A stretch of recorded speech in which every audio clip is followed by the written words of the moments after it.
मोनो creation presented song आप सभी तमाम श्रद्धालु भक्तगणों का हार्दिक अभिनंदन करता है और करता ही रहेगा। भैया अगर आंसू नवरातन में केहू डीजे बंद करवौले, चाहे आवाज कम करे के कहले, तो यह माता जी का तलवार उठाई और कटाई काट दे। उठाइए दोनों हाथ और हो जाइए नाचने के लिए तैयार।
सिंधु का खून न खोले, खून नहीं वो पानी है, जो प्रभु राम के काम ना आए, बेकार वो जवानी है।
उठाइए दोनों हाथ और हो जाइए नाचने के लिए तैयार।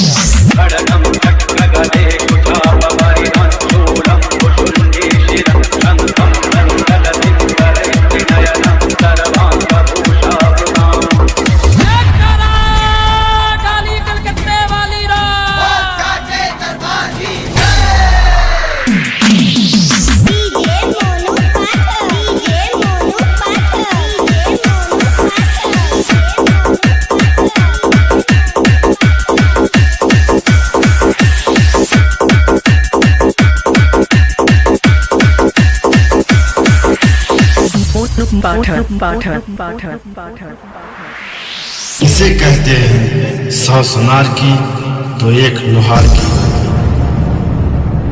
भाई के सेटअप के सामने तो आज तक किसी का नहीं चला, तो तेरा क्या चलेगा, तेरा क्या चलेगा। Ready for this, ready for some action, ready for me.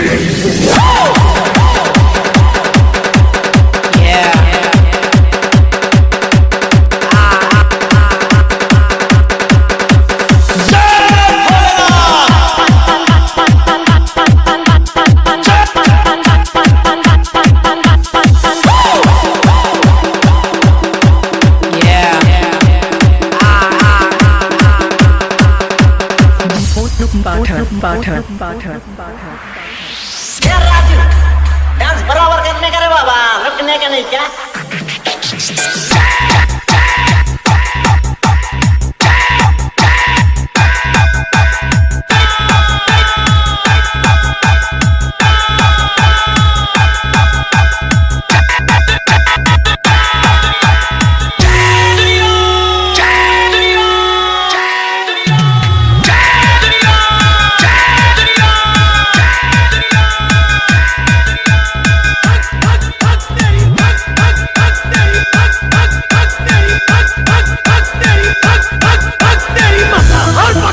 बोलता है कि जला देंगे, तेरी माँ का जलते हुए दिए को परवाने क्या बुझाएंगे, और जो मुर्दों को नहीं जला पाते वो जिंदों को क्या जलाएंगे। मेरा हिंदुस्तान जिंदाबाद था, है और रहेगा, रहेगा, रहेगा, रहेगा, रहेगा।